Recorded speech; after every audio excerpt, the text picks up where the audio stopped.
Hey everybody, my name is Ian. Today we're going to talk about Shelley Ingram's 5 Times I Wasn't a Folklorist and 1 Time That I Was. I really like this article. I think it's a really great rumination on one of our key points. I feel it's very resonant for folklorists, but I also think it's very informative for people who are just coming into folklore as an example of the kind of dilemma that we face. And I think before we even get started, I just have to say, one of its great pleasures is how well written it is. This is as much an exercise in autoethnography, an exercise in creative nonfiction, as it is an exercise in having a theoretical argument and detailing it to the best of her ability. It has that. It is intellectually very rich, but you almost don't notice it because it is just the way it's presented on the level of structure and form using this format, and then just on the level of the sentences. It's just too wonderful. Shelley is a full professor at the University of Louisiana at Lafayette. She is in an English department. She teaches folklore and literature primarily. She teaches African American folklore, Southern literature, African American literature, Southern literature, and a certain amount about pop culture stuff. And that is going to be echoing through the remainder of the article itself. But I guess what is the point is a good place to start with these things, as they ever are. And it has to do with the fact that we are, folklore exists as a term in the common parlance. And it is something that people assume they have an understanding of. And of course, they do have an understanding of their own folklore. This isn't a matter of you don't understand your thing. But in terms of what comprises the discipline in its modern sense, what comprises the methodology of the folklorist, what comprises the object proper of the folklorist, as opposed to something that is, not folklore, is something that people have opinions about, which is completely fine, because terms like folklore, folklorist have these multiple meanings. Folklore can be understood as both sort of incredibly deeply profound, but also dismissive. That's something that's just mere folklore. The folklorist can be understood as not much more than a storyteller. One of my mentors, Peter Narvaez, he talked about how he read in the newspaper where he was about a presentation that he had made, and it was he was described as a self-described folklorist. It's like, no, he's got degrees in this. So what are we doing? And the other thing is that the object of our study is also the commonplace, the everyday, the things that are familiar to people. And so it's one of those things. It's a really interesting, she doesn't use these words per se, but it's a really interesting sort of exploration of emic and edic terms. And, emic and edic derive from sort of parallels to, phonemic and phonetic in terms of alphabets and so on. So the phonetic alphabet is, describes, has a system of letters, system of symbols that is invariant to the sound that it describes. So you don't need to know the language. You can read the phonetic pronunciation and are able to pronounce that word, and it is invariant from time to time. Think about sort of phonetic spelling. That, and that, sorry, not that, there, and there are all spelt the same way in the phonetic alphabet because they all have the same sounds. But they're spelt differently phonemically because those same sounds have different histories.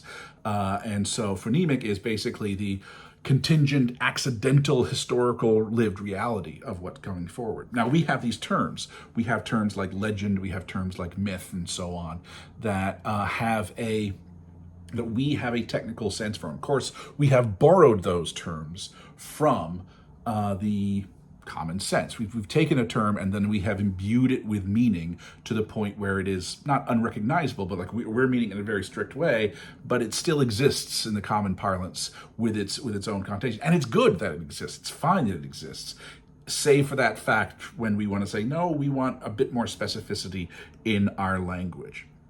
So she has this great quote on page 82, where, indeed, when I teach folklore classes, definitions of legend or myth or tale may be interesting for students, but their pencils are still and their questions relatively few. They already have their own definitions for such words. I use unfamiliar words like memorat or ostension, though, and all of a sudden they remember how to take notes, which is a pretty good burn. They ask me to repeat, they ask for examples, they decide to write papers about these unfamiliar terms. They latch onto what seems to be new knowledge. So this is kind of the contention that she's dealing with. And I think she's expressing something that, although on one hand it is rooted in her own experience by being on the Venn diagram overlap of a literary scholar and a folklore scholar. And so her special situation, I think that the situation of being a woman, a Southern woman, a Southern white woman, and all the sort of the various intersectional identities that implies, she is working through an issue that many of us have felt in terms of the peripherality of the discipline. In some way. So, and she uses this format from fan fiction. And I'm not a fan fiction person, so this is my exposure to it. Then I did a little bit of Googling searches, and boy, howdy, is this a common factor, a common way of expressing something.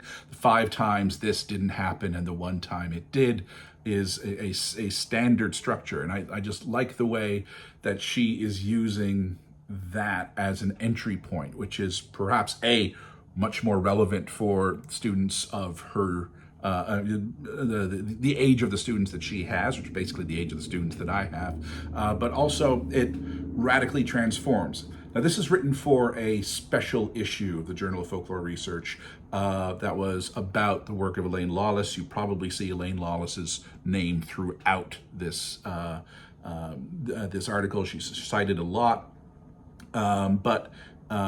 so in part, this was inspired by the work of Elaine Lawless. And if you're going to be inspired by the work of someone, Elaine Lawless is probably like up there in the top 3 of people to be inspired by. So, but the idea of breaking from one's institutional fetters and not being afraid to express ideas in different ways is, I think, one of the great ancillary benefits of this article, in addition to what it talks about. So, what were the 5 times when she wasn't a folklorist? And the first time, I like how she sets them chronologically. And the first time was basically with her grandfather, who suggested, who heard that she was going to do a PhD in folklore at Missouri. And he goes out and he buys some records, old country records, the music that he himself kind of detests, kind of thinks of it as hick and has that connotation to it because it sort of represents a past that he is ambivalent about. It's a past of rurality, it's a past of all the implications that folk might have, the past of situations of want, the situations of not illiteracy, but non-literacy and an ill-educated population. And he learns those songs and he sings those songs into cassette and he presents them to her and says, here's the real stuff. And what do you do with that? What is the connotation of that? And she tries to unpack it a little bit. And the idea is that, I think she brings up again, a Lawless point, the notion of sort of generational patriarchy, that as being the elder male in the family, he is once more sort of choosing to define the situation and be the arbiter of what is and what isn't.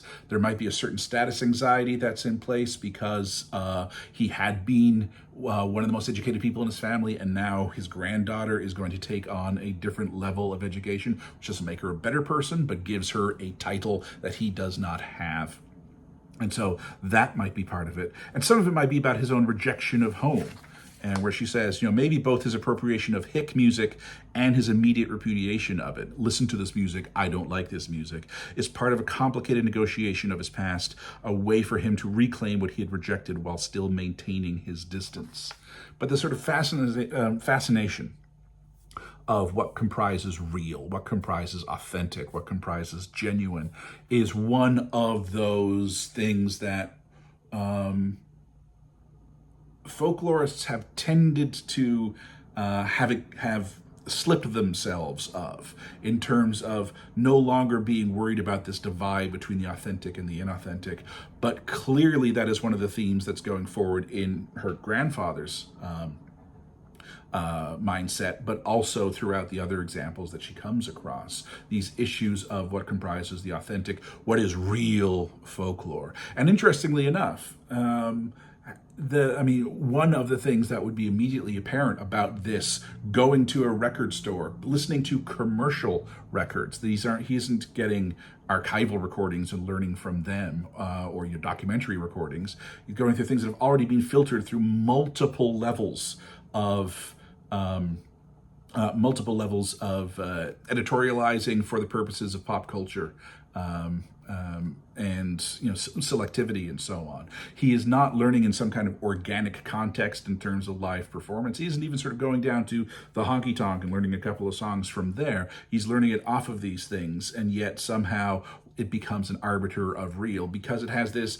tenuous connection to the music of his youth and the music of this place, no less. But the idea that, first of all, she's going up to the Yankees and she's going up north, and so this object of study can't really be studied outside of its natural context, and its natural context is only the South. The South is what has folklore, other places do not, or the South has folklore that needs to have attention paid to it and other places do not. And this notion of sort of Southern exceptionalism, the myth of Southern exceptionalism, and she's using the word myth appropriately here, of course. The idea that folklore is an artifact that one could claim by simply being from a place and time, because he said so, because he is an old Southern gentleman and has decided that this is a thing that is authentic and real. That is the arbiter of the real. And what's more, she could say, I learned these songs from an old Southern gentleman, and immediately it would have the patina of some kind of authentic, unbroken tradition from some past.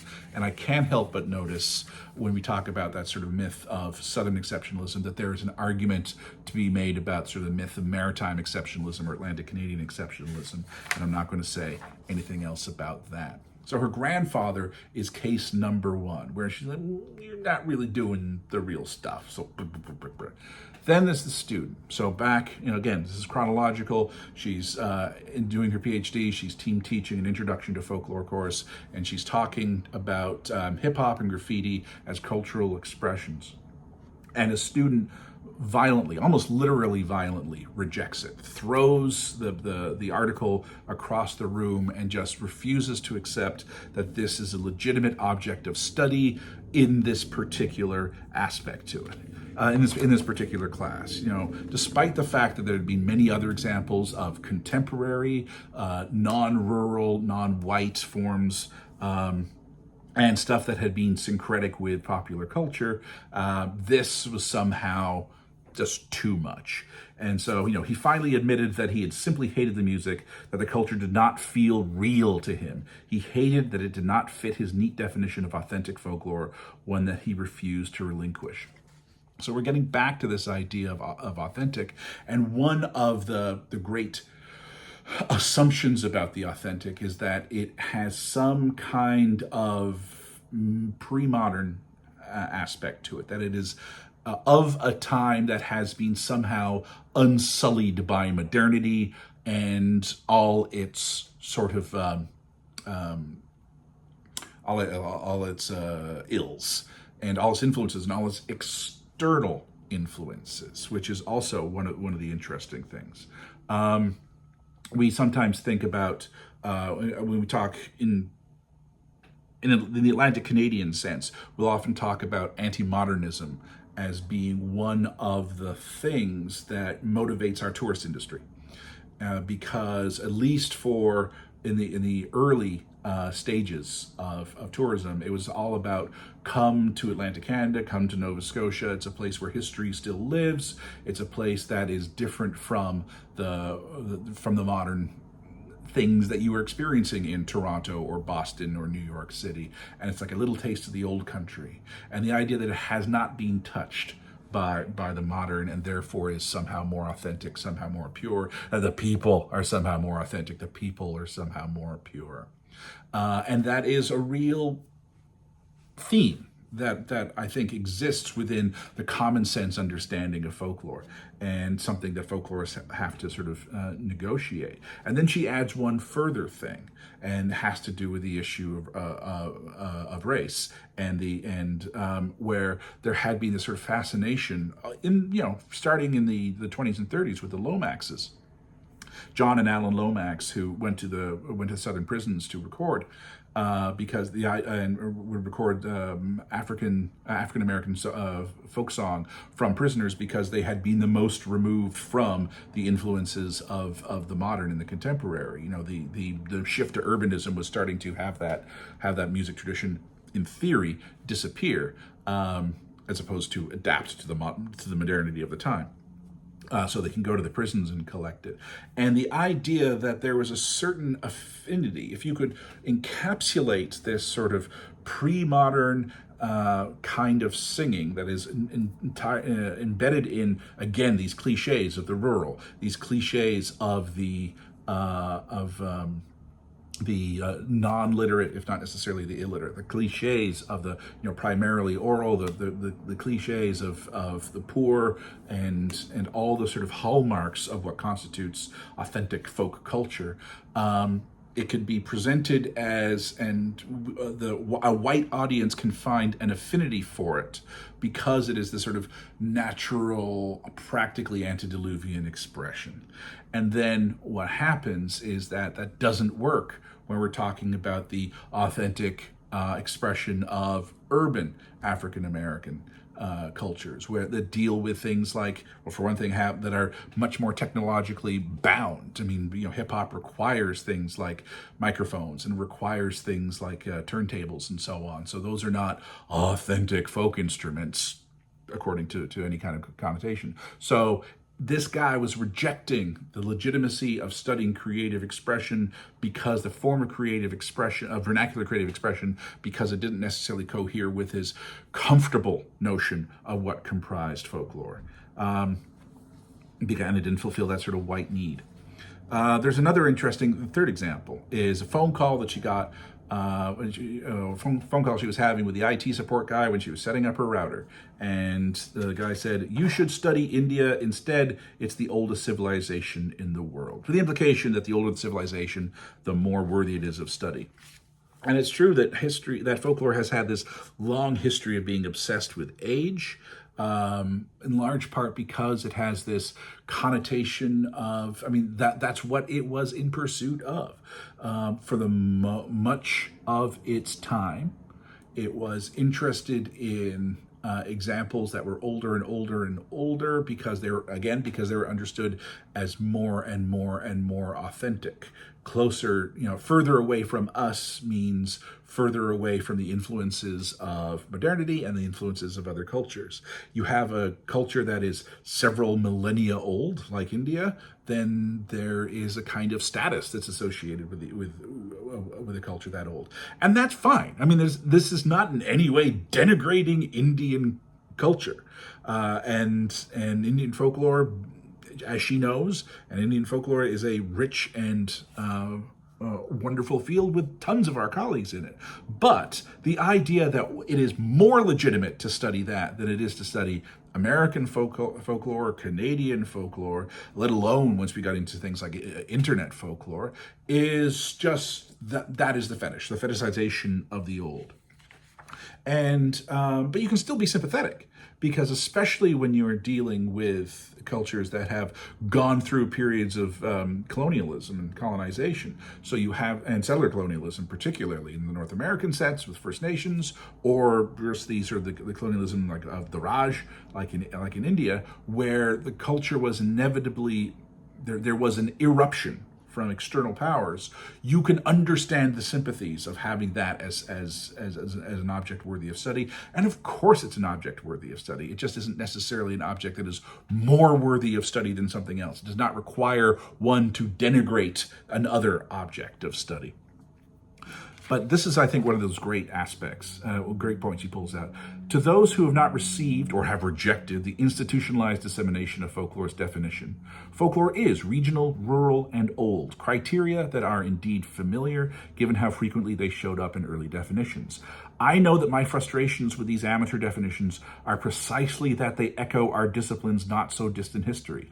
So perhaps the problem is not that the usurpers do not listen to us, but that they listened to us too well, which is a great idea, that folklore is basically being too successful at what it does.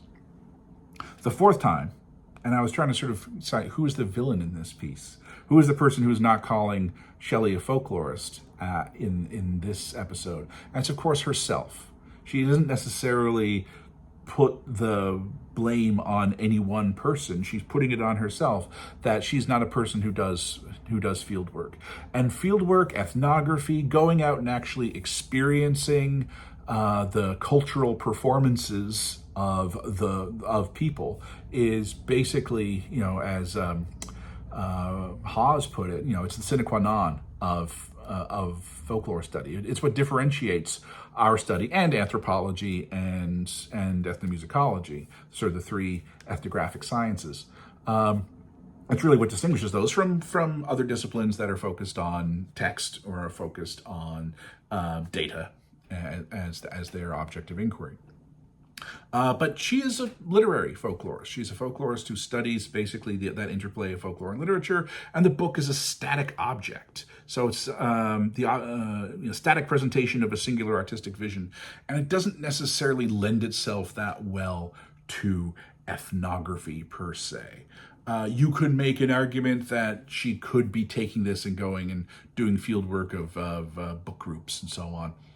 That there is a case to be said there, but that seems to be at the very least a secondary exercise to what she's interested in. But the idea that she's not being a folklorist just because she doesn't necessarily go out in the field all that much. I don't go in the field that much. My area is also popular culture and how it overlaps with folklore. I do stand-up things. I do go to stand-up shows a fair amount, but more to sort of reaffirm my sense of what comprises audience, not necessarily to do documentations of each and every performance. So it's a kind of a generic form of field work at best. For the most part, I am dealing with text. And when I'm dealing with things like television or recordings, then that is the object of my inquiry. So I'm very sympathetic to this. But the idea of the accuser being herself is, I think, one of the fascinating parts of this. The fifth example is when she's actually been hired and she has a job and she has put together a panel of students, and they have been working on cultural theory and applying folklore theory to popular culture aspects, particularly fandom, and then she presented this at a panel at the State Folklore Society meeting, and some dude from the audience basically says, "Is this what you do? You sort of reel them in with this stuff before you bring them into the reel." And again, that sort of sense of this is not the legitimate object of inquiry for your study. I understand that there is overlap, but it is like a test run at best. And when do you get to the real stuff? And so it's this interesting obsession with it. Now, I'm incredibly sympathetic to this because one of the things that we talk about is the blurred line between folklore and popular culture to begin with, whether we're talking about the Birmingham School or whether we're talking about sort of the North American differentiations of it. What kind of arbitrary line do you put between these two realms, if indeed you can put a line between these two realms? And what's more, the whole panel was about investigating the fact that lines are put between these two, and clearly dude in the audience was saying, "Yep, there's a marked difference." But I mean, the dynamics of what happens in online communities and fandom is like people are taking whatever is available to them, the narrative, the technology, the forms, they are recombining them, re-expressing them, sometimes repeating them, but in different kind of ways, sometimes being remarkably creative with them. all cognizant both of the need to meet the expectations of their audience for what comprises a legitimate expression within that particular group, and their mores for cultural expression, and what's more, also, pushing it a little bit in terms of developing a reputation for something distinct and something intriguing and something that is at least, if not a novelty that pushes you outside of your all sets of expectations, at least a novelty in terms of something that is done with a certain amount of flair. That is the same process that happens online as happens in every vernacular situation. It's what the folk have always done. It's what the folk always do. The only difference is that some of the things that we prescribe as folklore and differentiate it from the other is because we are limiting the possible tools that we imagine are legitimate discourses. So it's like, oh, well, it can only be acoustic music, or it can only have an A-B rhyme scheme, or it can only be, you cannot use digital means, or. And so it's just a limiting factor. And those limiting factors weren't necessarily limiting factors. That might have been all that was available at one particular time. But now, in retrospect, we nostalgically think that the only legitimate forms of expression that we can comprise folklore are the ones that limit themselves to those elements. So we're kind of stuck in that. That was a bit of a rant, but it's like one of my big things. And I think it's kind of key. And then the last, I think, the great twist is the time when she was a folklorist, where everyone was calling her a folklorist and still having expectations placed upon her. And that once, as she was in a department, and this, with a folklore degree, with an established research record in folklore and literature, she's in a department of literature, and the idea that she can only teach folklore and literature courses. Like, no, she could, she's got a full-on degree. She can handle, literature courses as well. That is her area of expertise. It's where she would want to be. But for, she can serve that. She could handle like teaching, an introductory or second year course on the novel or something along those lines. But no, she can only teach this. So this limiting factor. Conversely, because she is a folklorist, then surely she knows lots of fiddlers, and surely she can talk about quilts. And surely it's like, no, because folklore is a big tent, and there are, I have specializations, and if I were to talk about quilts, it would be in the most precursory, going back to my comps notes, figuring out something about quilts. So clearly not an expert in that. So the idea that folklorist has this incumbent set of expectations persists. So really, you can make an argument this isn't a 5+1, this is a 6, because it's still that sort of, trapped in amber, trapped in other people's expectations and other people's senses of what she ought to be. But she can make the claim. She makes that claim quite well, which goes back to when I hinted at a little bit later about in terms of not doing field work. The idea that a thing that I absolutely love. It's one of those things that I'm probably going to steal in my own writing. If a text is inert until it is read, then the act of reading brings into being a new culture, and with emergent culture is emergent folklore. Because reading and writing take place within a world already full of folklore, the dynamics of old and new, and inert and enacted, are always part of the processes of fiction.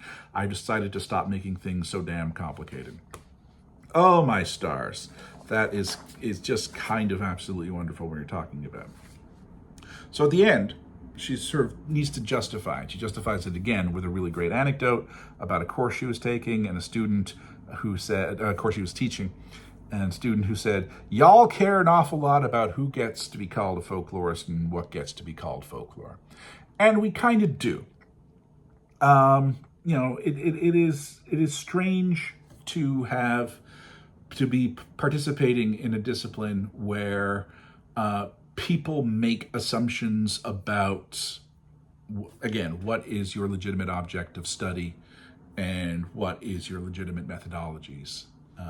and so on. And the notion that they inherently understand all the dynamics. And although we will always defer to the idea that people understand the dynamics of their own culture, it doesn't necessarily mean that, it transfers over. It doesn't necessarily mean that our insights can't be insightful, for the lack of sounding redundant.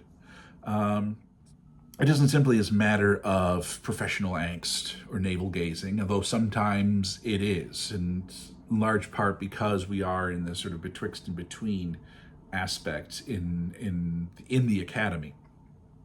We are there's a lot of obsession with sort of self-definition, including when things, because in theory a lot of people will call themselves a folklorist when they don't necessarily have any training in the history of the discipline. And it's not that the discipline is an accreditation that makes someone superior, but it is the history of almost 200 years of people asking questions about this type of thing and coming up with some kind of baseline of understanding. And so when someone doesn't have that, at the very least, even if they're right, they might be repeating truisms that we've known for 150 years. There is more than one way to be a folklorist. There are many different questions that are being asked. No one, the grandfather, the IT guy, the students, none of them were inherently wrong, but they were limiting. They were imposing limitations because for them, there's an artifactual necessary element in terms of what comprises the object of study of folklore. And the discipline is just something other than that. Because if the discipline is something, if the discipline were just that, it wouldn't be much more than an inventory science, where we're just collecting stuff. Stuff is great, but trying to make sense of it, trying to put it into the long flow and trying to figure out its implications is kind of what the contemporary folklorist does. We do it through the collecting of stuff, so the collection of stuff is critical, but that is not the be-all and end-all of what we do. We do not limit ourselves to a certain kind of stuff because that kind of stuff appeals to our sense of nostalgia. So yeah. So this makes me think. I think more than anything, this makes students think, because at least it shifts you away from a certain form of complacency about what might be understood. It is, I would love everyone, I'd like all my high school friends to read this. I would like all prospective students, I'd like their parents to read it, so they have an understanding that it does of this kind of weird thing that we study. And it is a weird thing that we study. But I think it just sums it up so well and is written so beautifully. And it isn't aiming to be comprehensive. It isn't aiming to be absolutely conclusive. But what it is aiming at is naming the problem of what happens when a discipline that is so rooted in the vernacular needs to occasionally reaffirm that it requires more than a vernacular understanding to grasp at least the theoretical questions that we are asking. Something like that. Anyway, that's it. You should all go read this yesterday. As I said, my name is Ian. I bid you well. Bye-bye.